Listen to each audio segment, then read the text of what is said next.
Hola, ¿cómo están? Espero que estén bien. Ya tenía ganas de poder continuar con los videos. En serio, espero que estén bien. Había parado un par de semanitas por cuestión de tiempo, pero bueno, aquí estamos una vez más y vamos a continuar con capítulo 2 de la primera carta de Timoteo. Nos habíamos quedado la vez pasada en el versículo 7. Entramos en este preámbulo para el comportamiento del hombre y la mujer dentro de la iglesia, el culto público. Acordémonos, la problemática de todo este capítulo 2 es la vida dentro de la iglesia. Pablo estaba viendo la probabilidad, bueno, no la probabilidad, estaba viendo la manera de solucionar los problemas que se habían suscitado dentro de la iglesia. Entonces, vamos a ver, qué es lo que tienen estos capítulos. Y no me gustaría hacerlo sin una oración primero. Señor, ahora que vamos a entrar en tu palabra, te ruego por favor que nos bendigas, que nos ilumines, que tu Espíritu Santo bendiga este momento, esta grabación, y que nos ayudes a entender de una manera correcta tus palabras. Y sobre todo, que nos ayudes a tener un corazón correcto para poder quererte, servir y agradar en todo lo que hagamos, por lo que aprendamos. En el nombre de tu Hijo Jesús. Amén. Muy bien. Entramos entonces en este capítulo 2, versículo 8. Dice: quiero pues que los hombres oren en todo lugar, levantando manos santas, sin ira ni contienda.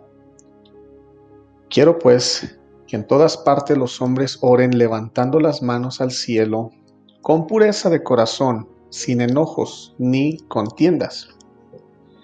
Y luego dice: deseo que en cada lugar de adoración los hombres oren con manos santas levantadas a Dios y libres de enojo y controversia. Bien, están las tres versiones. Continuamos en este tono sobre la adoración en la iglesia, ¿no? Es el tono que se viene acarreando en los versículos anteriores. Pablo había establecido la preponderancia de la oración. Entonces de ahí que se despegan las instrucciones ya particulares en cuanto a, por ejemplo, la vez pasada que veíamos la oración por el gobierno, y en este caso ahora estamos en el trato a los hombres. Ahora el versículo 8 aborda el mandato de Pablo. Es un mandato, es un deseo, pero no un deseo propio, es un deseo para la congregación, para la iglesia, por la sanidad de la iglesia, por el beneficio de la iglesia. Entonces Pablo dice: deseo que en cada lugar, y eso es clave, dice, en cada lugar, ¿no? En las otras versiones dice en todo lugar, en todo lugar. Acordémonos que en el versículo 1 de este mismo capítulo, Pablo establece diferentes tipos de oraciones. Oraciones que apelaban a lo mejor a diferentes lugares donde se podía orar. Y el ejemplo está en la rogativa, las peticiones, las oraciones de acción y acciones de gracias, etc. Entonces, este versículo 8 apela a todas esas oraciones, pero creo que muy en especial a la oración en la congregación. Y ahorita vamos a ver por qué. Cuando habla de la oración en la congregación, era en el momento que ellos se juntaban como iglesia, como cuerpo de Cristo, como asamblea, como lo quieras llamar, pero era en ese momento. Entonces, en este versículo es bastante claro. Hay tres deseos, por decirlo así, de Pablo para los hombres dentro de la iglesia. Número uno, el hombre tiene que tomar su lugar tiene que tomar su papel de liderazgo espiritual, tiene que tomar su sacerdocio dentro de su familia, dentro de la esfera de la iglesia. Y lo principal es la constante oración. No puede haber una persona que quiera tomar un papel de liderazgo, que quiera asumir un papel de dirección, si no está la oración de por medio. Y estamos hablando, por supuesto, un líder que se jacte o se catalogue de decir ser un líder espiritual. Y no por decir líder espiritual me estoy refiriendo específicamente a una posición dentro de una iglesia en particular. Estoy hablando simplemente de que una persona espiritual es aquel que tiene la conciencia despertada, ¿no? A través del nuevo nacimiento, y que tiene la conciencia de que la vida es más que la comida, el vestido, el refugio, pero también hay un componente espiritual para la familia, para sí mismo. Entonces, um, esas son las primeras cosas, porque Pablo aquí está asumiendo que los hombres deben de tomar ese rol. Ahora, primera Tesalonicenses 5, 17 y 18, fíjate lo que dice: orad sin cesar, dad gracias en todo, porque es la voluntad de Dios para con vosotros en Cristo Jesús. Y Pablo está hablando aquí a la iglesia en general, es para todos. Por supuesto, el hombre entra ahí. Otro ejemplo muy claro es, por ejemplo, lo que hacía Job. Job es un claro ejemplo de lo que era un líder espiritual por su familia. Mira lo que habla este versículo aquí en Job, capítulo 1, versículo 5. Una vez terminado el ciclo de los banquetes, Job se aseguraba que sus hijos se purificaran. Muy de mañana ofrecía holocausto por cada uno de ellos, pues pensaba: tal vez mis hijos hayan pecado y maldecido y en su corazón a Dios. Entonces, para Job esta era una costumbre cotidiana. No daba pie a que pasara nada. Ahora, acordémonos de Job, que Dios menciona palabras muy, híjole, muy profundas, muy fuertes, con mucho peso acerca de Job. Lo tenía en una perspectiva muy, muy alta. Entonces, era una costumbre de Job de cada día estar al tanto de las necesidades espirituales de su familia. Eso es algo que como varones nosotros debemos de tener. Eso es algo que yo debo de tener, esa mentalidad. Yo debo de entenderlo como hombre. Como hombre yo tengo una responsabilidad de parte de Dios para mi familia. Y por supuesto, si esto está bien dentro de la familia, esto se va a trasladar a la esfera de mi congregación, de mi sociedad, de mi trabajo. Pero yo debo empezar aquí. Aquí es donde encuentro yo mi primordial trabajo. Este es mi ministerio número 1. Mi esposa, mis hijos. Eso es un peso grandísimo, grandísimo, grandísimo delante de Dios. Luego, fíjate lo que habla Primera de Pedro 3:7. De la misma manera, ustedes maridos tienen que honrar a sus esposas. Cada uno viva con su esposa, trátela con entendimiento, y ella podrá ser más débil, pero participa por igual del regalo de la nueva vida que Dios les ha dado. Trátenla como es debido, para que nada estorbe las oraciones de ustedes. Entonces, entendemos que al yo asumir mi responsabilidad como hombre, como líder espiritual, y al incluir el componente de la oración, se sobreentiende que mis relaciones familiares deben de agradarle a Dios. De otra manera, esas oraciones pues ni siquiera son efectivas. Entonces, eso es algo que ya Pablo lo está asumiendo y está diciéndole a estos varones. Esa es la manera en que deben de llevar la oración. Luego Pablo dice que se levanten manos santas, ¿no?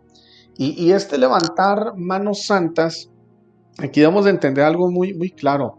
Era, este levantar manos santas era una actitud de exaltar la supremacía de Dios en la oración. Eso era claro, pero también era una práctica literal en las reuniones de aquellos entonces. Era parte de la cultura, ¿no? Dentro de la iglesia, era parte de la cultura eclesiástica, si así lo quieres poner o lo quieres ver. Era parte de esa cultura de las reuniones públicas. Entonces aquí algo importante de notar es que esto no es una metodología. Y esto lo quiero dejar claro porque el orar, ¿no? Con las manos levantadas no debe hacerse o debe convertirse en una metodología. Yo no puedo, por ejemplo, criticar si yo alzo las manos al orar. Yo no debo criticar a aquellos que no lo hacen, o no debo tomarlos por menos espirituales o etcétera. No debo criticar una condición espiritual por eso. Al igual que aquel que no lo hace, tampoco puede criticar a aquel que lo está haciendo. Este es el asunto aquí. Eh, el meollo del asunto es que Pablo lo que quiere abordar es la intención y la preparación del corazón al ir a un lugar, al ir a adorar públicamente y especialmente en el componente de la oración. Es decir, eh, cuando vaya, mira, aquí está el asunto, porque a veces nos es difícil entender esto a nosotros. Cuando nosotros entendemos el ir a adorar o el ir a tomar parte del culto público en una iglesia, nosotros prácticamente estamos acostumbrados al arreglarnos muy bien, y en algunos casos, no, a lo mejor no en todos, físicamente, ¿no? Bañarnos y la ropa y procurar este asunto e ir a presentarnos. Pero el asunto es que muchas de las veces no se nos ha inculcado a preparar tu corazón para ir a adorar de una manera correcta. ¿Cuántos de nosotros, por ejemplo, nos levantamos temprano, tenemos un devocional, oramos, pedimos al Señor sensibilidad para que cuando llegues al culto público el Señor te hable de una manera clara en lo que vas a hacer allá? Tal vez a muchas de las veces vamos no con una mentalidad preparada ni con un espíritu preparado, que cuando el Señor nos quiere mostrar, por ejemplo, necesidades de nuestros hermanos en Cristo, o quiere mostrarnos necesidades en general, a lo mejor en la sociedad, etcétera. Muchas de las veces el mensaje hasta parece que tenemos una barrera mental y estamos bloqueados, y el mensaje nos entra por un oído, nos sale por el otro, a veces rebota porque no hay una preparación. Entonces, este es el asunto que está abordando aquí Pablo: la intención del corazón y la preparación previa al ir a rendir culto público. Es como, si entendemos esta situación, si entendemos esta problemática, nos va a ser más fácil entender el resto de estos versículos. Entonces, ¿qué es el meollo del asunto aquí?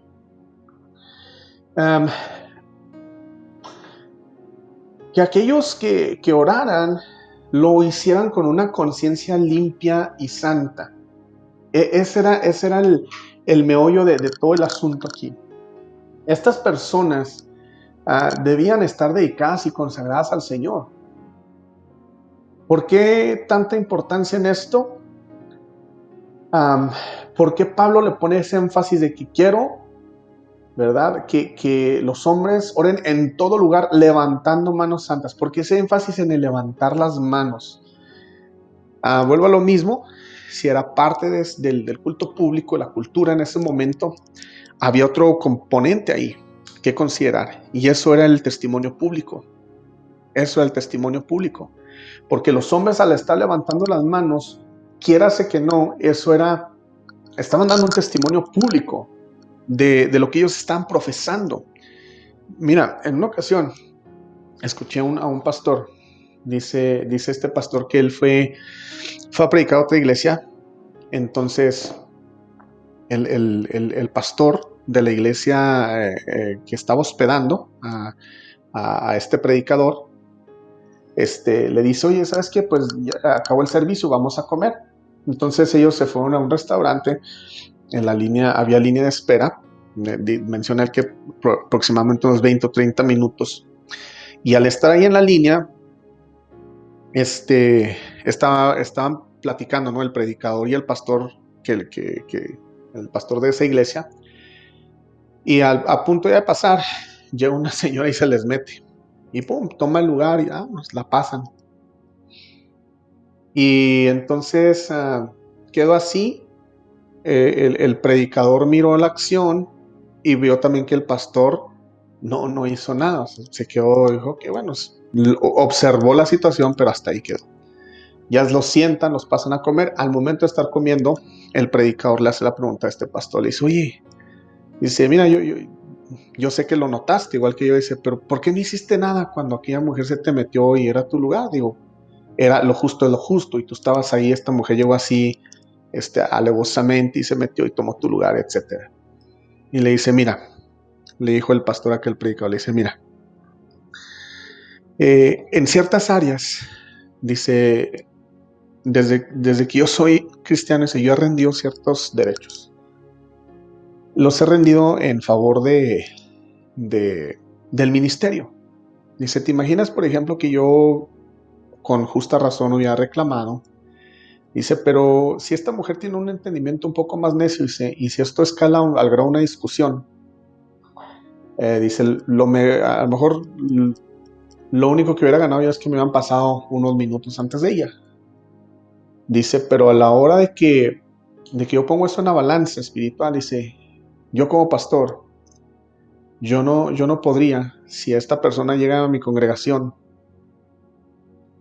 y tiene una mala impresión de mí, por esa mala impresión es un impedimento para que el evangelio penetre completamente. Entonces, pues yo prefiero hacerlo así, dejarlo ir. Dice, en ciertas áreas, obviamente no se puede hacer en todo.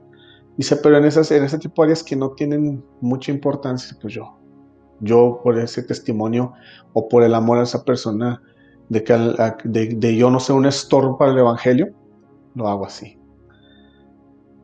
Qué interesante, ¿no? Que esta persona le estaba poniendo un énfasis en el testimonio público que esta persona podía dar.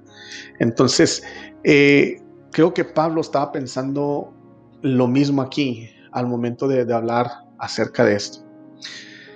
Luego, Pablo dice, quiere que levante esas manos sin ira ni contienda. Sin ira ni contienda. Es decir, Pablo una vez más tiene en mente la importancia del testimonio público. Pero también el hecho de que las oraciones no tienen ningún valor o menor efecto ante una condición de un corazón airado o ante una condición de un corazón afectado que no está preparado. Entonces, vuelvo a lo mismo, o sea, entendamos el contexto de estos versículos, ¿sí? Porque puede ser, no sé, vuelvo a lo mismo, estoy compartiendo videos con varias personas. Puede ser que algún día tú digas, oye, es que por tal o cual motivo hay cierta rabia en mi corazón y yo le he pedido en medio de esa rabia al Señor que me ayude. Ok, no, sí, aquí debemos de tener en mente el contexto, ¿no? Ya me está haciendo bolas aquí. Porque sabes que a veces puedes estar en medio de la rabia y tu corazón puede ser bien sincero y estás pidiendo a Dios que te ayude a lidiar con eso. Entonces, el Señor escucha en esos momentos. Aquí se está refiriendo a rendir un culto público. Sí, se está refiriendo a rendir, por ejemplo, un servicio de adoración, llevar una ofrenda delante del Señor que se supone que debe ser grata por medio de la oración. Pero, ¿cómo va a ser acepta si no has arreglado eso que está en tu corazón? Sí, entonces sepamos distinguir ese asunto ahí. Hay unos versículos, ya leí uno de ellos que fue primera de Pedro, en cuanto a las esposas, hay que estar bien en ese asunto para que las oraciones no sean estorbadas. Hay otro versículo aquí, dice, por lo tanto, si estás presentando tu ofrenda en el altar y ahí te acuerdas que tu hermano tiene algo contra ti, deja tu ofrenda en el altar. Ve primero y reconcíliate con tu hermano y luego vuelve y presenta la ofrenda. Si te fijas, estás tomando el contexto ahora. Este es el asunto, fíjate. Aquí ni siquiera está diciendo que tú eres el que tienes en contra, algo en contra de otra persona. Está diciendo, si te acuerdas que alguien tiene algo en contra de ti, ve y arréglalo. Ve y arréglalo porque tú estás consciente de eso y eso ya es un estorbo. Sabes que algo no está bien. Entonces, ¿cuánto más si nosotros somos los que estamos afectados? O que nosotros somos la parte que está agraviando, ¿no? Que eso es a lo que se está refiriendo aquí Pablo. ¿No? En Santiago 4:8, acérquense a Dios y Él se acercará a ustedes. Pecadores, límpiense las manos. Ustedes, los inconstantes, purifiquen su corazón. Límpiense, purifíquense. Purifíquense. Acércate a Dios, pero hey, límpiate, purifícate. ¿Sí? Entonces, ese es el asunto que tiene, esa es la problemática con los hombres ahí en cuanto al culto público. Esa es la problemática en cuanto a los hombres en el culto público. Pablo ve que hay una deficiencia en eso, le pide a Timoteo, hazte cargo de eso, por favor. Entonces, ese es el asunto ahí con los hombres. ¿Qué son aspectos a resaltar aquí? Mira, primero que nada, la oración no es un tema trillado, no lo es, sino es algo esencial en la vida de la iglesia e individual.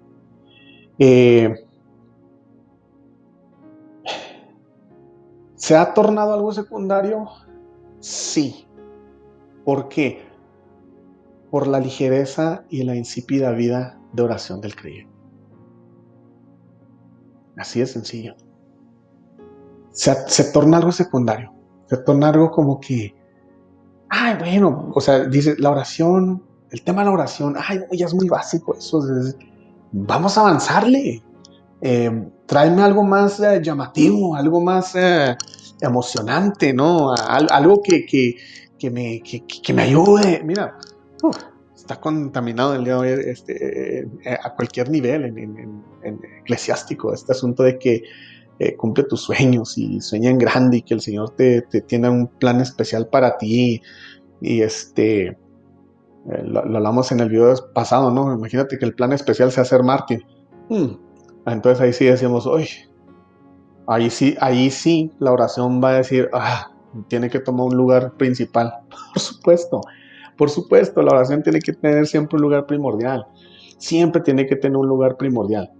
Entonces, el asunto de la oración o el deber del hombre en la práctica de la oración debe tener en cuenta que debe vivificar su vida, debe vivificar su fe, debe avivar el fuego en la vida del hombre, la vida espiritual del hombre, y así poder beneficiar las esferas de su familia, su iglesia, su comunidad. Esto es algo primordial. Es algo primordial. Esa es la problemática con el hombre. Ahora, la siguiente serie de versículos, y hablo por el resto de este video, y a lo mejor probablemente uno o dos más que voy a hacer al respecto de los siguientes versículos, son muy delicados. Son muy delicados, especialmente en nuestros tiempos. Creo que tiene que ver todo con los tiempos y cultura. Especialmente en nuestros tiempos son muy delicados porque si no hay una correcta interpretación, si no se tiene el entendimiento de la autoridad de la palabra de Dios, en un extremo, podemos interpretar como estos versículos como arcaicos, cavernarios, misóginos y desecharlos completamente, ¿no? ¿Por qué? Porque no se confía en la palabra de Dios como la regla de fe y de conducta. Por el otro lado está el otro extremo, que es una interpretación adecuada que puede llevar a una actitud antibíblica hacia la mujer. Así que tenemos que ver estos versículos desde el punto balanceado, sin quitar ni poner al mensaje que se proyecta aquí por medio de Pablo, sino más bien interpretarlos en su contexto, en su cultura, en su tiempo y aplicándolos, extraer una aplicación correcta a nuestros días. Yo necesito entender qué es lo que estaba pasando. Volvemos a lo mismo, el contexto. Esta es una carta pastoral. Esto era para Timoteo, para que Timoteo solucionara ciertos asuntos en cuanto al culto público. Ese es el contexto, el culto público, ¿sí? La iglesia, la vida de la iglesia. Eh, estamos hablando, estamos hablando del siglo primero. Estamos hablando que estaba esto bajo el Imperio Romano. Estamos hablando que las culturas orientales, hasta hoy en nuestros días, muchas de las culturas orientales y medio orientales tienen un trato diferente con la mujer que lo que nosotros tenemos hoy en día en el occidente, pues cuánto más en aquel entonces, ¿no? Cuánto más en el siglo primero. Entonces, todo ese tipo de cosas se tienen que analizar para poder leer estos versículos. Entonces, podemos analizar 3 puntos en esta serie de versículos: la imagen de la mujer en la iglesia, el rol de la mujer en la enseñanza de la iglesia y la posición de la mujer bíblicamente. Hoy, en estos versículos, solamente vamos a ver lo primero, que es la imagen de la mujer en la iglesia. Volvemos a lo mismo. Tengan en cuenta, por favor, el contexto. Y esto nos va a ayudar mucho a poder digerir esto de una mejor manera. Ahora, bien cabe cierto que por mucho tiempo varias culturas han puesto a la mujer en un segundo plano, y esto en ocasiones incluye la cultura judía. Sí, la cultura judía, aunque la cultura judía tenía algo diferente a otras culturas, que sí, el rol de la mujer podría ser tomado como en segundo plano, pero no porque fuera un segundo plano significaba que le retiraba la dignidad a la mujer, porque la cultura judía dignificaba a la mujer. Yo, aparte de otras lecturas que hice, hay uno que me gusta mucho, que es el manual de usos y costumbres ilustrado que tengo aquí, y aquí está, es por J.J. Packer y M.C. Tinney. Me gusta, está algo amplio y ayuda mucho a entender los contextos y culturas. Entonces, si yo digo algo es en base a este y a otros materiales, pero este es uno de los principales que uso. Entonces, en honor a la justicia y a la verdad, se menciona, sí, los judíos tenían un cierto trato diferente con las mujeres, pero no al grado de quitarle la dignidad. Y ahorita vamos a ver algo más interesante todavía más adelante. Bueno, ahora, el punto bíblico, nunca ha sugerido que el hombre, ¿sí? Que el hombre sea más que la mujer, o la mujer más que el hombre. Y eso es algo que está pasando ahora en nuestra época, aquí en el occidente sobre todo. Ahora había una revolución, de manera que ahora es como un desquite, ¿no? La posición de la mujer dice, ahora vamos a sobajar de la posición del hombre y empoderar a la mujer y todo este asunto, ¿no? Que se escucha.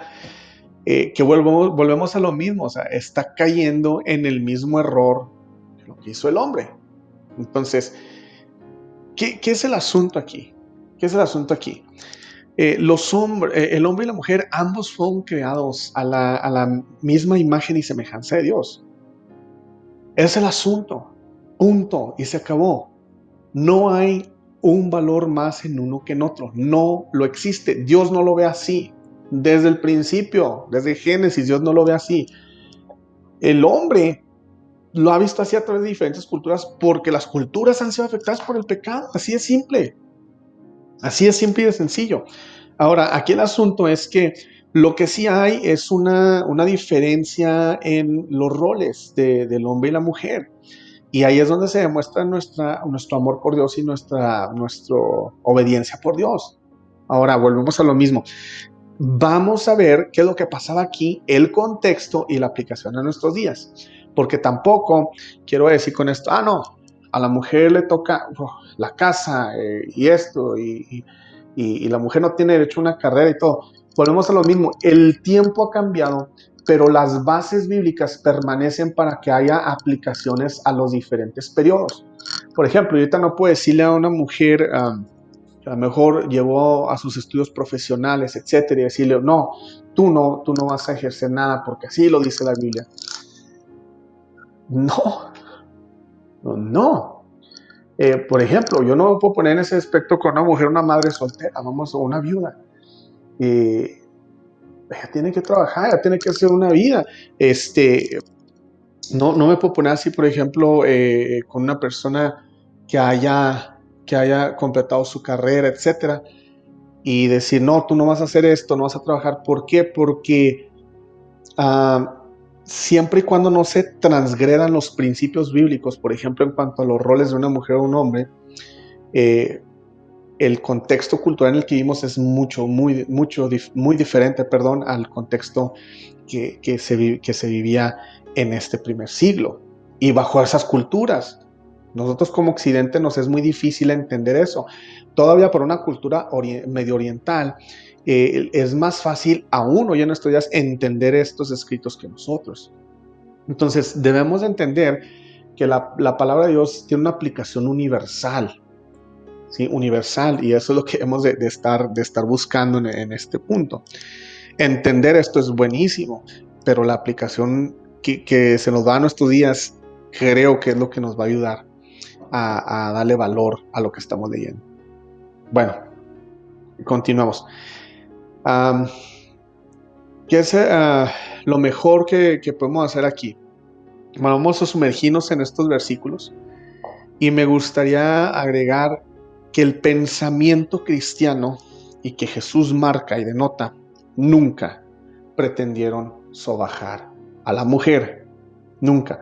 Desde Génesis lo podemos ver. Fíjate aquí, por ejemplo, en Génesis 1:27 dice, Dios creó al ser humano a su imagen y semejanza. Lo creó a imagen de Dios. ¿A quién? Al hombre y a la mujer. Entonces, los dos tienen el mismo peso y valor delante de la presencia de Dios. Gálatas 3:28, déjame ver dónde lo tengo aquí. No lo tengo, pero lo busco rápidamente. Déjame busco Gálatas 3:28. Este es clave importantísimo, ¿no? Gálatas 3:28. Ya no hay judío ni griego, no hay esclavo ni libre, no hay varón ni mujer, porque todos vosotros sois uno en Cristo Jesús. Escúchame bien, en esto era la revolución en el tiempo de Pablo.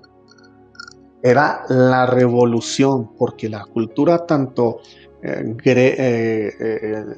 griega como la romana, como la judía, pues sí tenían ciertas restricciones con las mujeres. Creo que la romana era la que tenía un poquito más de libertad con la mujer, ¿ok? Pero aún así, no era tanta la influencia de la mujer.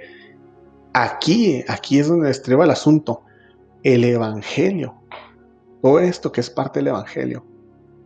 Cuando se empieza a descubrir todo este asunto, era la revolución para aquellos entonces. Esto era revolucionario. Sí, entonces no podemos decir que el evangelio es arcaico, que es cavernario, que es misógino. No, al contrario. Por eso es importante entender los contextos y la historia y la cultura. Porque si entendiéramos estas palabras, por ejemplo, de Gálatas, en el contexto de aquellos entonces, a Pablo lo tratarían de un radical feminista. O sea, así de sencillo, fíjate nada más. Y ahora dicen, no, pues la palabra es arcaica y que no sé qué. No. Lo que pasa es que el asunto es que no estamos sacando la aplicación para nuestro contexto cultural. Siempre y cuando no se transgreda los principios bíblicos. Vuelvo a lo mismo, en Juan 4, por ejemplo, Jesucristo no lo leo porque está extenso. Jesucristo hablando con la mujer en el pozo de Samaria. O sea, que un hombre estuviera iniciando una plática con una mujer no era bien visto en esa cultura. Jesucristo lo hizo. Ahora, que un hombre rabino, y ese era otro peso más, porque Jesucristo era un rabino, era un maestro, era reconocido como un maestro. Que él estuviera iniciando una plática con una mujer y con una mujer samaritana, eso es el asunto. Judíos y samaritanos, volvemos a lo mismo, no se llevaban en contexto, había conflicto entre esas dos culturas, ¿no? Había conflicto entre esas dos culturas. Tú sabes, por ejemplo, cuando en un mismo país hay, por ejemplo, dos estados que no se llevan muy bien, o dos poblaciones, ¿no? Que no se caen muy bien y cómo se echan tierra los unos a los otros y cosas así. Y algo así era. Pero Jesucristo, fíjate que Él vivifica lo que Pablo está diciendo aquí. O sea, ya no hay varón, ni mujer, ni griego, ni judío. O sea, no. O sea, no, dice Jesús, yo vengo a poner una paridad y un balance social cual no se había visto. Por eso también los apóstoles se sorprendieron y dicen, oye, pues ¿cómo es que está hablando con esta mujer? O sea, no, y luego samaritana. Entonces, tenemos que entender todo ese tipo de situaciones para poder interpretar estos versículos bien. Luego, las mujeres, cuando Jesucristo resucita en el momento de la resurrección, las mujeres son las que tienen el privilegio de ir y dar las buenas nuevas. Son las primeras. Dios les da el privilegio de ser las primeras que ven el mensaje de las buenas nuevas de la resurrección de Jesucristo. Juan 8:10, fíjate, este otro versículo. Cuando los fariseos le traen a la mujer adúltera, que por cierto, aquí se ve una mala intención de parte de los fariseos, porque se supone que cuando en la cultura judía, cuando tomaban a alguien en adulterio, los dos deberían de ser apedreados por la ley de Moisés. Eran los dos, era el hombre y era la mujer, ese era el castigo, era la pena, pero eran los dos. Y aquí qué casualidad que trae nomás a la mujer. Entonces Jesucristo, fíjate lo que dice, enderezándose Jesús y no viendo a nadie, ya cuando Jesucristo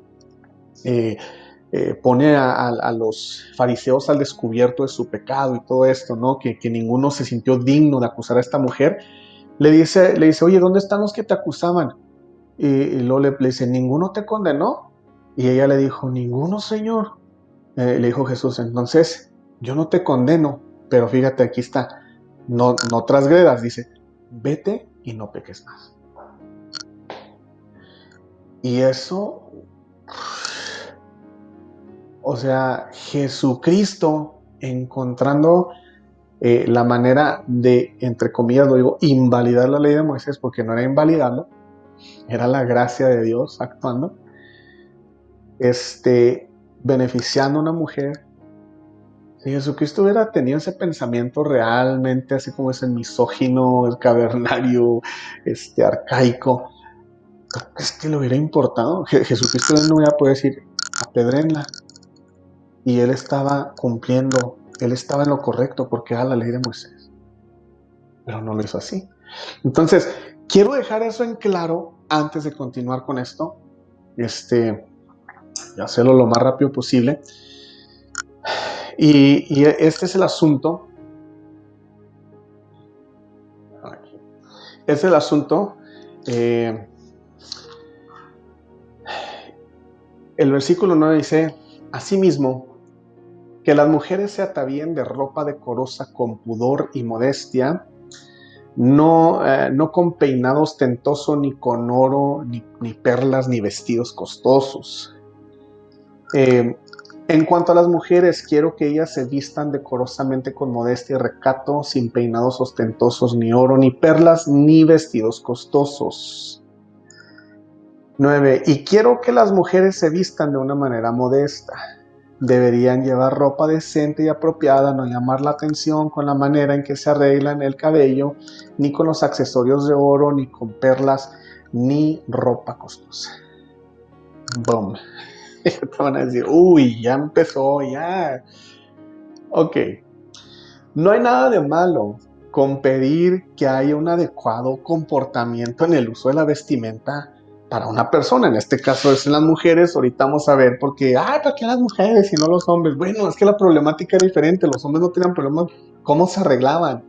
El problema de los hombres era otro asunto, ¿no? Era su enojo, ese típico comportamiento a veces que el hombre carga y tiene, hasta por genética a veces ya. En el caso de las mujeres era esto. Entonces, ¿qué es el asunto aquí? Te voy a decir algo. En algunos lugares públicos, de reunión pública, se requiere un modesto uso de la ropa como regla social. Y sin embargo, ahí no se muestra inconformidad. Hay algunas instancias de gobiernos, hay algunos clubes, hay algunos salones, etcétera, lo que quieras, y se requiere un uso adecuado de la ropa y la gente no reniega ni dice nada. Al contrario, lo acata. ¿Por qué? Pues porque eso es lo que se requiere. Disculpe, está haciendo ruido con el micrófono. Ese no hay ni cómo acomodármelo. Es lo que se requiere. Es lo que se requiere. Y la gente, pues, bueno, ¿qué? Pues así me toca vestir, ¿no? Mira, a veces no hay esa. No hay esa inconformidad y crítica y este show, ¿no? Que se hace cuando se habla en cuanto a la iglesia. Casualmente en la iglesia, pues ahí sí todo les pique, le- se les hace mal y todo. Pero bueno, vamos viendo para, porque a lo mejor muchos ya me malentendieron ahorita con esto, pero vamos viendo. Ok, ¿qué es el asunto aquí? ¿En qué estriba la petición de Pablo? ¿Qué es lo que quiere? Pablo lo que está hablando es de la intención del corazón, de la motivación del corazón. Ahí estriba la petición de Pablo. Ahí. Debemos de entender que la cuestión de la vestimenta, hay una línea muy fina, y eso lo reconozco, entre cuestión de conciencia y caer en el legalismo. Cuando hablamos de la vestimenta, es muy fácil transgredir la conciencia, la línea de la conciencia y pasarlo a un legalismo y decir, si no te vistes así y asá, estás mal, estás en pecado y cosas así. Hay una línea muy fina, entonces, lo importante es que entendamos el contexto de lo que Pablo habla aquí. Pablo dice, asimismo, Pablo está siguiendo con la línea de pensamiento del versículo 8, que es precisamente que le está hablando a los hombres para prepararse para que de una manera pura y santa rindan un servicio público, un culto público. Y eso es lo mismo que está diciendo, que así como le hablé a estos cabezones, ahora les estoy hablando a ustedes. La misma intención está detrás de esto. La intención es que se preparen de una manera correcta para venir a rendir culto público. Y acuérdense que el prepararse para rendir culto público, no estamos hablando de la ropa, la vestimenta, estamos hablando de la intención del corazón. Entonces, Pablo no está tratando aquí una cuestión de gustos o de conciencia, sino que está hablando de qué es lo que hay aquí, qué es lo que hay en el corazón. Entonces, algunos sectores de la iglesia toman este versículo, lo admito, algunos sectores, no todos, escúcheme bien, algunos sectores de la iglesia toman este versículo para justificar que la mujer debe mostrar un aspecto austero y a veces no nomás dentro de la iglesia, sino en todas partes, con un aspecto austero, llevando a la mujer a veces hasta el punto de parecer demacrada y desarreglada. Esto no es más que la verdad. Vuelvo a repetir, el punto central de este versículo es la intención del corazón al prepararse para rendir culto público. El hábito no hace al monje, ¿verdad? Entonces, una mujer que se arregla no es ni más feliz ni menos santa. Así como una mujer que es más austera en su arreglo, no es ni más triste ni más santa. Se lo aseguro. Se lo aseguro. Es más, y las primeras que van a aceptar eso son las personas que están en este video, son las mujeres. Ustedes van a decir, es cierto, es cierto, es cierto. Sí, el hábito no hace el monje. Así de sencillo. Vamos a sumergirnos a desmenuzar el versículo 9. Pablo no está prohibiendo que la mujer tenga un arreglo en su persona. Por principio de cuentas voy a enfatizar lo que por naturaleza es obvio y lo que muchos académicos han concordado. Académicos bíblicos. Está en la naturaleza de la mujer el arreglarse, el cuidar su imagen, su aspecto, su físico. Y creo que Pablo también tenía conciencia de esto, porque él dice que las mujeres se atavían. Ahora, la palabra ataviarse aquí, la palabra ataviarse, más que significar que se vistan, esa palabra en el griego significa que se arreglen o que se adornen. ¿Cómo la ve? O sea, Pablo, cuando está leyendo esto Timoteo entendió que las mujeres se arreglen, se adornen. ¿Sí? Pero Pablo no estaba diciendo que no se arreglen. De otra manera, si Pablo hubiera querido decir eso, pues hubiera hecho simplemente, bueno, pues que la mujer no se adorne, no se arregle. No, así es sencillo. Entonces, Pablo está hablando aquí en realidad de un adorno, de un arreglo en la mujer. Y fíjate que el versículo 9 está hablando de la apariencia externa. Sí, está hablando de la apariencia externa. Muchos van a decir, no, es que mira, eso es una... más adelante vas a encontrar que Pablo usa una alegoría en el 10 y está hablando de lo interno. Ok, momento. El 9 en realidad sí está hablando de la apariencia externa, de la vestimenta.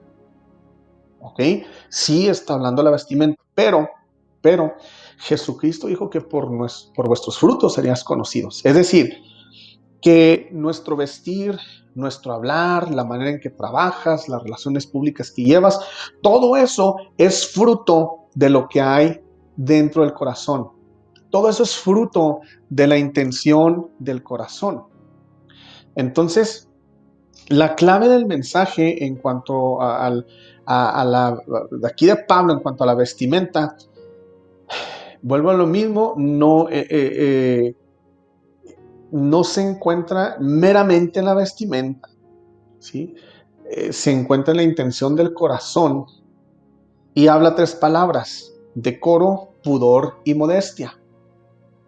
Entonces, como el hábito no hace al monje, Pablo está consciente que el decoro, el pudor y la modestia deben vestir primeramente el corazón. El corazón. Cuando hablo del corazón, estoy hablando de tus emociones, de tu intelecto y de tu voluntad. Esas 3 cosas, el decoro, el pudor y la modestia, debe vestir primero el corazón. Esas 3 áreas, para que luego haya un fruto externo de eso. Entonces, el decoro, primero que nada, apunta al buen gusto. Y esto no tiene nada que ver, créanmelo, no tiene nada que ver con el poder adquisitivo. No tiene nada que ver si usted viste ropa de marca o no de marca, de ropa de diseñador, del mercado, de las segundas, de donde usted me diga.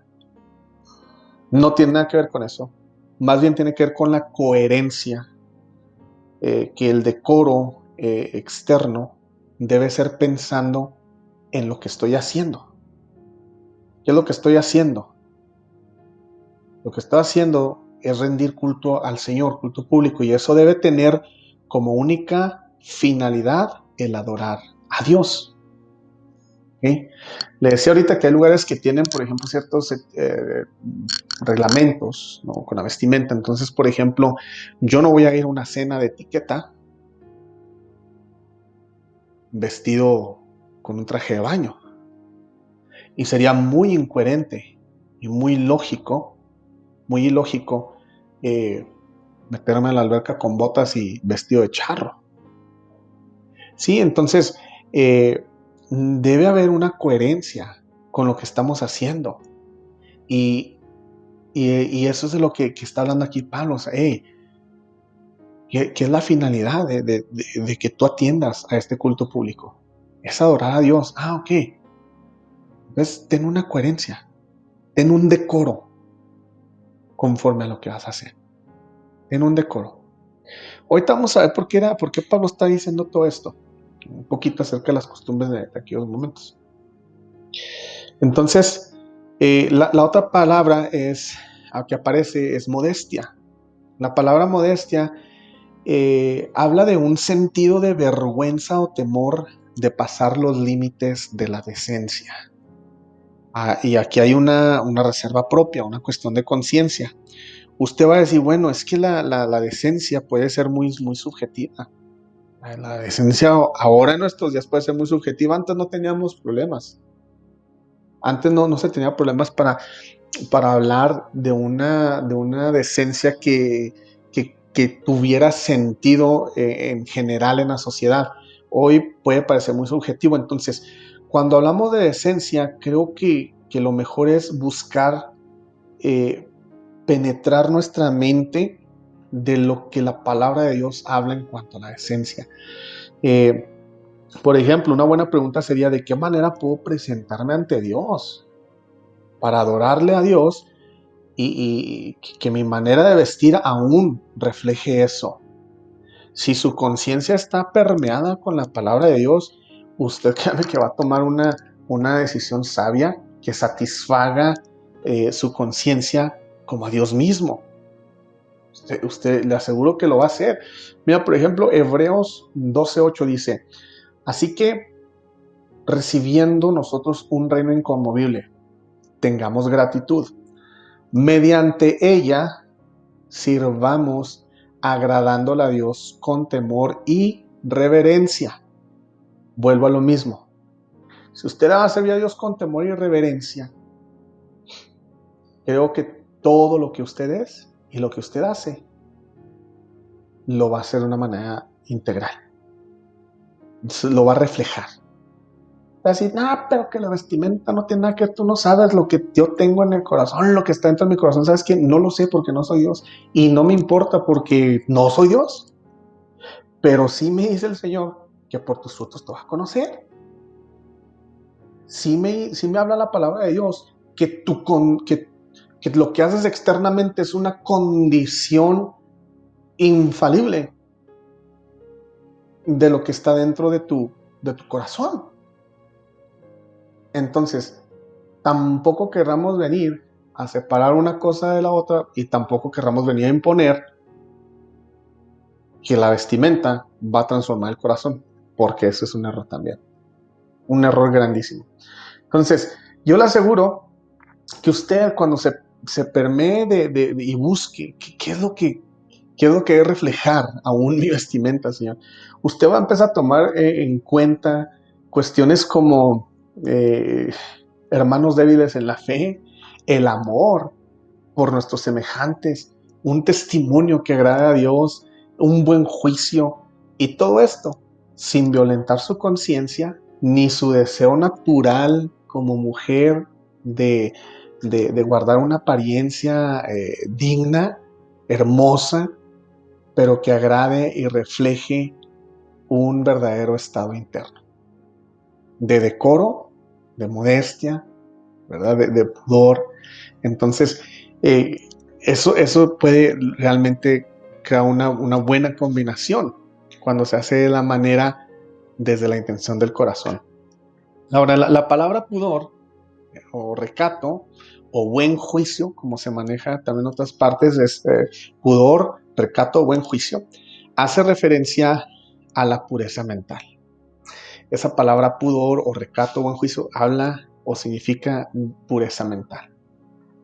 Y aquí entra tanto la pureza mental, resultado de la mente de Cristo, tanto como la pureza mental que va a provocar un buen sentido común.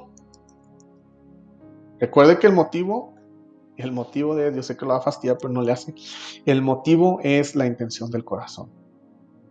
Y si este motivo es el rendir servicio a Dios, pues yo creo que el sentido común no le va a dejar vestirse de una manera que su propósito sea el de exhibirse, el de causar furor, el de vestirse para hacer la sensación, el de causar envidia, el de dejar en claro su posición económica. Sí. Ahora, no estoy diciendo que si usted tiene las posibilidades de adquirir mejores prendas, no debe de hacerlo, o que debe sentirse culpable o mal por adquirir esas prendas, sino más bien consiste en el que estamos hablando de que su intención no sea el de exhibir su posición de una manera arbitraria. Ese es el asunto. Ahora, tampoco por otro lado se trata de resistir la moda. Bueno, al menos de que la moda sea con una falta de decencia, ¿no? O de sentido común. En ese caso, por supuesto. Creo que si ustedes tienen una buena mente, tiene la mente de Cristo, no lo va a hacer. Pero hay prendas que salen por las modas y que son ofensivas, son bonitas, son decentes. Es más, a lo mejor hasta le cae mejor que la falda esa de pana aterrada que tiene ya por años y oiga, que no se la quita no porque no tenga las posibilidades económicas para comprar otra, sino porque quiere guardar el recato y el pudor. Tampoco se trata de eso. Tampoco es ese es el asunto, ¿no? No es ese el asunto. Entonces,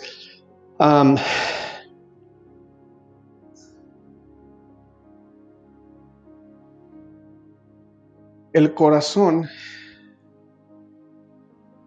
estoy tratando de digerir cómo poder expresar esto, pero bueno, el corazón orgulloso toma diferentes aspectos. El corazón orgulloso toma diferentes aspectos.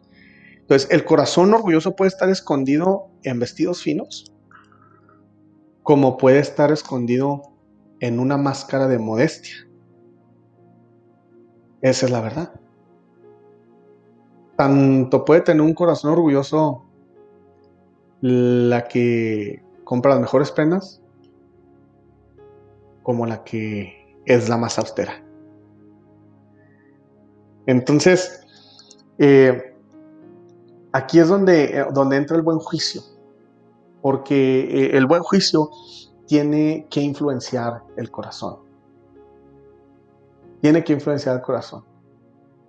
Entonces, en ese aspecto de las prendas, es el asunto. Esos son los 3 puntos a tomar. Ese decoro, ese pudor y esa modestia. Yo espero que no haya quedado muy al aire esto. Creo que enfaticé lo suficiente. Se trata de la intención del corazón, se trata de tomar en cuenta aspectos, el trasfondo, qué es lo que estamos queriendo hacer, a dónde queremos ir. Aquí está hablando de un servicio público. Entonces, yo espero que eso se tome en cuenta para que haya una coherencia en lo que usted como mujer quiera reflejar al momento de ir a rendir culto público. ¿Sí? No se trata tampoco vuelvo a lo mismo, que esconda su lado femenino. No ese es el punto. Ahora, ¿qué acerca de los adornos, no? Porque luego habla de adornos ahí. Entonces, como los peinados, el oro, las perlas, o este tipo de asuntos. ¿Qué con esos adornos? Porque usted va a decir, bueno, Entonces, lo que usted dijo, lo que tú dijiste, ahí donde habla al principio que dice que se atavía y que ataviarse significa arreglarse, y luego estás hablando que no se adornen, pues como que ya Pablo está en una contradicción, ¿no? Bueno, vamos a descubrir por qué Pablo está hablando de esto aquí.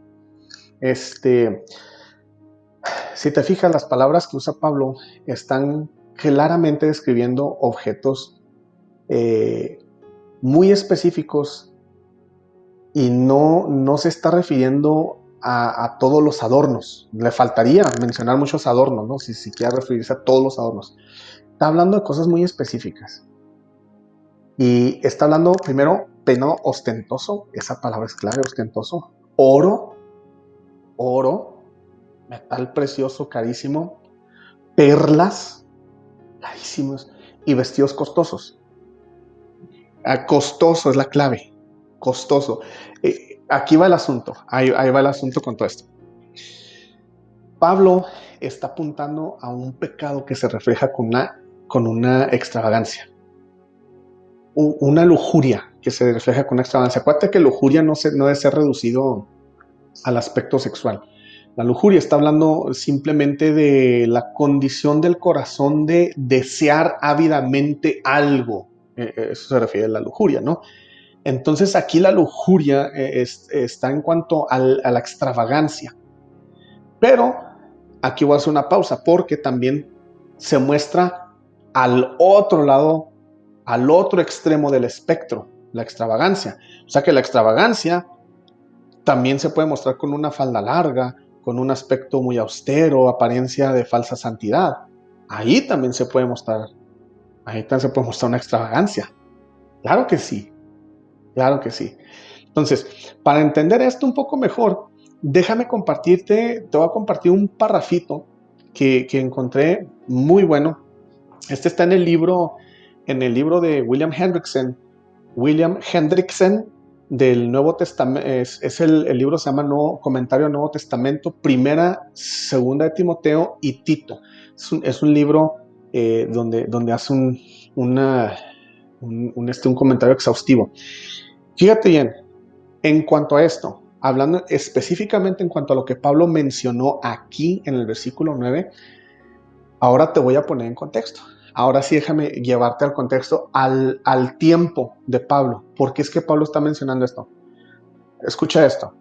Las trencillas, o sea, un peinado, las trencillas eran populares en el mundo de Pablo. No se fijaban en gastos para hacerlas deslumbrantes. Realmente resplandecían las trenzas.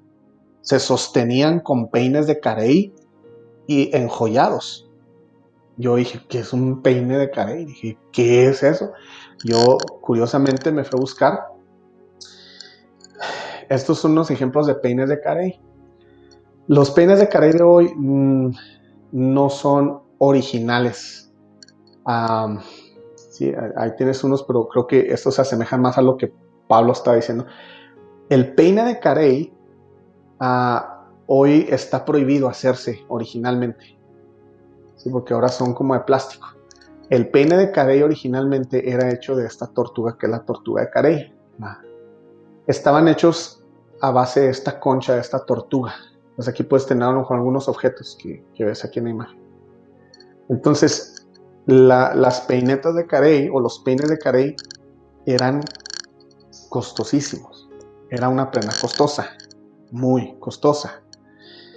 Y te sigo leyendo. Dice, se sostenían con peines de carey enjollados o por medio de broches de marfil o plata. Vuelvo a lo mismo, carísimo de todo esto que se menciona.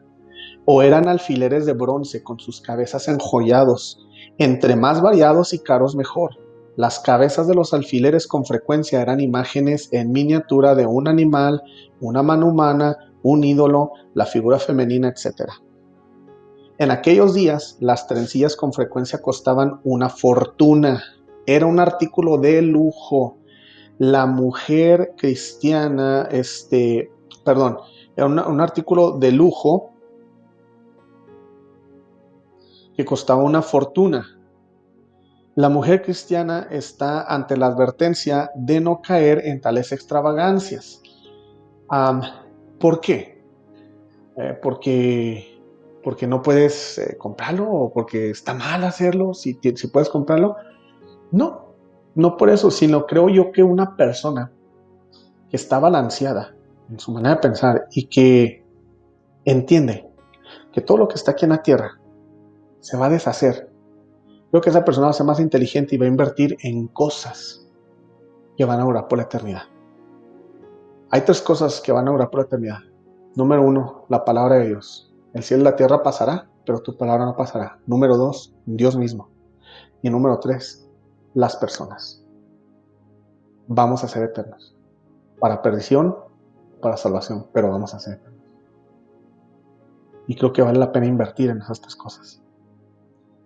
Y creo que la conciencia que se puede ganar a través de un pensamiento balanceado por la palabra de Dios, simplemente estas cosas no van a apelar más a las personas que tengan esa conciencia bíblica. Entonces, ¿qué acerca de los adornos? Este era otro aspecto importante, ¿no? ¿Qué acerca de los otros adornos que se mencionan por ahí? Esto se hizo referencia a los peinados. ¿Qué acerca de todo esto? Había adornos tan costosos que estaban fuera del alcance del cristiano promedio en aquel entonces. Por ejemplo, la perla. Una perla, había perlas que esas perlas si se sacaban del Golfo Pérsico o del Océano Índico, que eran lo que se traficaba, lo que se negociaba, tenían unos precios que podía dejar a un mercader, no quiero decir en la quiebra, pero sin posesiones. O sea, el mercader tendría que pagar todo para poder conseguir una perla de tal grado. Entonces, Mateo, aquí 13:45-46, fíjate lo que dice. También el reino de los cielos es semejante a un mercader que busca buenas perlas, que habiendo hallado una perla preciosa, si este es un específico tipo de perla, fue y vendió todo lo que tenía y la compró. Todo lo que tenía el mercader y lo compró. Toda su materia prima, todo lo que tenía para su negocio, lo vendió. Ahora, tú vas a decir, bueno, pues que el Señor está poniendo un ejemplo, una parábola, algo. No, no, no. No necesariamente porque fue una parábola significa que sea una fábula, ¿no? Pues una parábola, pero incluye también cuestiones reales. Ahora, el propósito de la parábola no es tanto fijarse en esos detalles, aparte que el propósito de la parábola siempre es fijarte en el mensaje de la parábola. Pero en esta ocasión cabe usar ese versículo para hablar de esto. Y yo voy a leerte un extracto que yo encontré acerca de la esposa del emperador Calígula, que fue el tercer emperador romano. Calígula, este emperador tenía una esposa que se llamaba Lolia Paulina. Escucha bien, que aunque fue el tercer emperador, pero era en el Imperio Romano. Acuérdate siempre que la nobleza ha influenciado siempre a todo el pueblo. Entonces, lo que hace la nobleza lo quiere hacer todo el pueblo. El día de hoy se puede traducir en que lo que hacen las estrellas de cine, de cantantes, etcétera, lo quiere hacer el populacho. Sí, o sea, eso siempre pasa. Entonces, fíjate bien, y esto va a tener bastante coherencia. Esto es un dato histórico. Dice, he visto a Lolia Paulina cubierta con esmeraldas y perlas que brillan sobre su cabeza. Cabellos, oídos, cuello, dedos. Y esto se estimaba que tiene un valor superior al de $1,000,000. Ahí nomás para que te fijes cómo se vestía la emperatriz, la esposa del emperador Calígula. Pues creo que eso tiene sentido, porque este es un dato histórico. Entonces, no nomás me voy a basar en lo que fue, por ejemplo, la parábola o el versículo bíblico, sino que hay un aspecto histórico que respalda esto, lo cual está hablando Pablo. Quiere decir que las mujeres entonces sí eran influenciadas por la realeza y querían de alguna manera imitar todo este asunto. Entonces, en conclusión, En conclusión de este versículo, ¿qué era el asunto aquí? El problema que está tratando aquí Pablo, que está abordando Pablo, es el siguiente. El problema es los ídolos del corazón. Los ídolos que se pueden levantar en el corazón. ¿Qué es un ídolo del corazón? Es todo aquello que ocupe en nuestro corazón, en nuestras emociones, razonamiento, voluntad, el lugar de Cristo. Cuando Cristo no tiene la prominencia y nos empezamos nosotros a fijar, a desvivir, a pensar, a meditar y a querer adquirir todo aquello que no viene siendo Cristo, no estoy diciendo una vez más que no tengamos derecho a aspiraciones, no es eso. Es simplemente que dentro del centro de la voluntad de Cristo podemos nosotros también adquirir cosas sin que eso esté como punto principal en nuestras mentes. Por eso el Señor advierte que el principio de todos los males es el amor al dinero, o la raíz de todos los males, perdón, es el amor al dinero. Entonces, Pablo está tratando de que se llegue ante la presencia de Dios y que ese momento sea especial y sea para rendir culto al Señor con un corazón libre de ídolos, con un corazón libre de ídolos. Mira lo que habla aquí Colosenses 3:5. Haced morir pues lo terrenal en vosotros: fornicación, impureza, pasiones desordenadas, malos deseos y avaricia, que es idolatría. Entonces, esto identificaba lo que pasaba en el corazón de muchas mujeres. En realidad era una avaricia, que era una idolatría. Entonces, ¿cómo vas a llegar con un corazón lleno de idolatría a querer adorar a Dios cuando Dios no está en el centro de tu corazón? Es imposible. Ese era el problema con la vestimenta de las mujeres. No era tanto la vestimenta, era cómo es que llegaban. Que lo que estaba pasando aquí externo no concordaba con lo que se supone que estaba pasando internamente. No es cierto, no estaba pasando eso internamente. Eso era el problema realmente. Entonces, en el caso de la mujer, pudiera ser fácil el querer atender a un lugar público. Y usted, mujer, no me va a dejar mentir si lo estás viendo esto, para ser hermoseada, para ser admirada, eh, y eso es fácil de caer en eso. ¿Por qué? Porque pues dentro de la naturaleza de la mujer está, sí, o sea, está el querer también recibir halagos y todo, pero no a costa de que eso se convierta en un ídolo en tu corazón. Entonces, por supuesto, para la mujer casada, qué mejor que ese halago venga de tu esposo, ¿no? A mi esposa la chuleo todos los días, no me canso de decírselo de una manera genuina y ella sabe, yo se lo he dicho muchas veces, me fascina cuando se arregla, al igual que me encanta cuando no se arregla, porque lo que admiro a ella es lo que he conocido, sus virtudes, es lo que me hace que me enamore de ella, ¿no? Cada día más. Entonces, qué mejor, ¿no? Qué mejor, yo diría, qué mejor que la mujer hermoseara el rostro de Dios al adorarle. Y así que ella fuera una joya adornando el cuerpo de Cristo, más que portar joyas, ¿no? que la adornan a ella. No pude llegar al versículo 10, quería llegar al versículo 10. El versículo 10 creo que de alguna manera quedó implicado ahorita con todo lo que estuvimos hablando en cuanto al corazón. Dice, sino con buenas obras, como corresponden a las mujeres que profesan piedad. Lo único que voy a agregar ahí del versículo 10 probablemente sería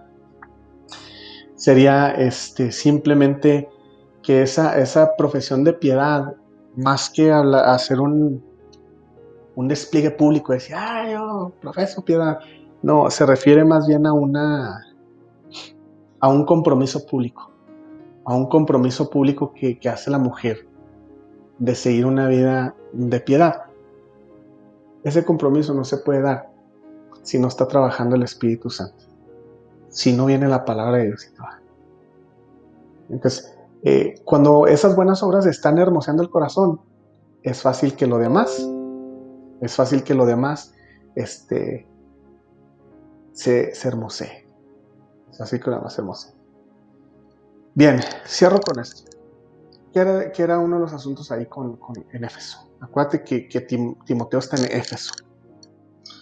En Éfeso está un templo muy famoso. Si te acuerdas, en la epístola de los Efesios, en Hechos, se relata que Pablo se metió en un problema porque en Éfeso está un templo que es el templo de Diana, o lo que es lo mismo el templo de Artemisa. Este es el asunto. El culto público en Éfeso, como está influenciado por la cultura griega helenística,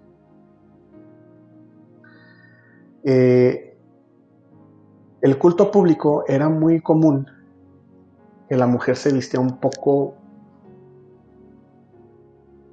inapropiado para lo que era el culto dentro de la iglesia cristiana, que no se conocía como cristiana en aquel entonces con Pablo, ¿no? Se les conocía más como los del camino.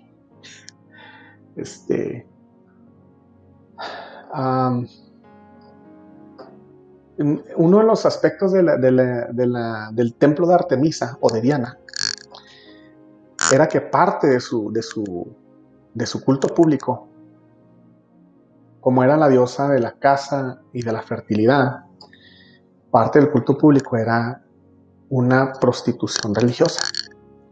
Tenían doncellas que estaban dedicadas a prostituirse en el templo. Eso era parte de la cultura. Fíjate, eso era con lo que estaba luchando. Esa era la contracorriente de la iglesia cristiana en Éfeso. Entonces, pudiera ser que las mujeres, ¿sí? Se estuvieran también vistiendo de una manera inapropiada. Aparte de lo que menciona aquí Pablo, de que como eso era lo que reinaba en la cultura en aquellos entonces, de que se tomara también eso como decir, bueno, pues esto es apropiado para un culto público. ¿Por qué? Porque están influenciados por esa cultura griega helenística. Pues no es lo mismo el templo de Diana o el templo de Artemisa. Usted lo puede buscar en los anaqueles de la historia. Uno de sus prácticas era la prostitución religiosa. Había doncellas que se prostituían en el templo porque era parte de su servicio público. Entonces, a lo mejor las mujeres pudiesen, no estoy diciendo que todas las mujeres que llegaban se vestían de esa manera inadecuada, pero eso puede ser otro punto de referencia para entender a lo mejor por qué Pablo es cuidadoso en cuanto a la vestimenta de las mujeres. Entonces, cerramos esto. Estos fueron los versículos del 8 al 10. Volvemos a lo mismo. La práctica de estos versículos, tanto para hombres o mujeres. ¿Cuál es tu intención del corazón al ir a buscar a Dios? Al ir a rendir servicio a Dios. Preparémonos siempre. Y con esto es con lo que estamos cerrando. Espero que haya sido provecho, me da mucho gusto verlos. No sé cuánto hice, no tomé el tiempo del video, pero aquí lo dejamos. Oremos. Señor, te damos gracias por tu palabra, por la meditación de la misma, porque nos enseñas que tu palabra es atemporal y aborda los problemas individuales de sociedad, de tu iglesia, en cada etapa y momento de la humanidad, de una manera, Señor, que jamás hubiésemos podido concebir nosotros como humanidad. Y eso es la intención de nuestro corazón. La intención de nuestro corazón nos va a permitir reaccionar hacia ti y accionar hacia ti de una manera adecuada, pese al tiempo, costumbres y culturas, porque nosotros ahora pertenecemos a la cultura del reino de Dios, y eso es lo que purifica nuestro pensamiento en medio de donde estemos. Gracias, Señor, en el nombre de Cristo Jesús. Amén. Bueno, fue un gusto estar con ustedes. Nos vemos la próxima, espero que sea muy pronto. Hasta luego.